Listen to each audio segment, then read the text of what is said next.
입니다. 다음 뉴스입니다. 조금 뒤에 윤석열 대통령 탄핵 심판의 11차 변론이 헌법재판소에서 열립니다. 윤석열 대통령도 최종 진술을 할 예정인데요. 헌법재판소에 나가 있는 취재 기자 연결해 보겠습니다. 자, 유서영 기자, 오늘 변론 어떻게 진행됩니까? 네, 현재는 잠시 뒤인 오후 2시부터 윤석열 대통령 탄핵 심판 최종 변론을 엽니다.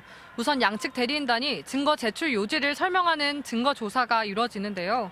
이후 청구인인 국회와 피청구인 윤 대통령 측 대리인단이 각각 2시간씩 발언할 예정입니다. 그 뒤로는 당사자인 정청래 탄핵소추위원장과 윤석열 대통령에게 시간 제한이 없는 최후 진술 기회가 주어집니다. 이전 박근혜 노무현 전 대통령 탄핵 심판에서는 당사자가 직접 헌재에 나오지는 않았습니다. 박 전 대통령의 경우 대리인단에게 발언문을 미리 공유해 대독하기도 했습니다. 하지만 윤 대통령은 3차 변론부터 직접 헌재에 나와 증인을 신문하거나 의견을 밝혀왔는데요. 오늘도 직접 심판장에 나와서 구치소에서 준비해온 발언문을 헌재에서 읽을 걸로 보입니다.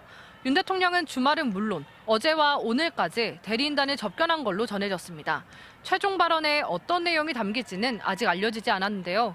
그동안 주장해온 비상계엄 선포의 정당성 위주로 발언할 걸로 보입니다.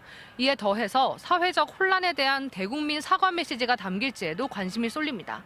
국회 측의 대리인단 대표 3명을 포함해 9명이 번갈아 12.3 비상계엄의 위헌 위법성과 윤 대통령 파면의 필요성을 주장할 예정입니다. 네, 그야말로 이제 선고를 앞두고 있는데 오늘 이 최종 변론 이후 선고까지 어떤 절차가 예정되어 있는지 정리 좀 해주시죠. 네, 변론을 종결한 뒤에는 재판관 전원이 모여 토의하는 평의가 선고 때까지 계속 이뤄질 예정입니다. 박 전 대통령 탄핵 심판 당시에도 평의는 거의 매일 열렸습니다. 재판부는 오늘 변론을 종결하면서 선고일을 지정하지는 않을 전망인데요.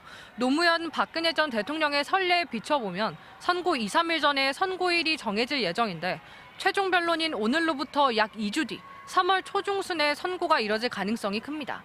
그동안 양측은 비상계엄 선포와 계엄 포고령의 위헌 위법성, 국회 선관위 병력 투입과 정치인 법관 체포 지시 등 핵심 쟁점을 둘러싸고 공방을 벌여왔습니다.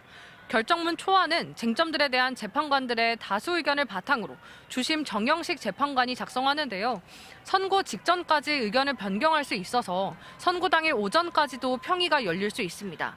최종 논의를 마친 뒤에는 재판관들의 개별 의견을 반영한 결정문 최종본을 만들고 재판관 전원이 서명 날인함으로써 완성합니다.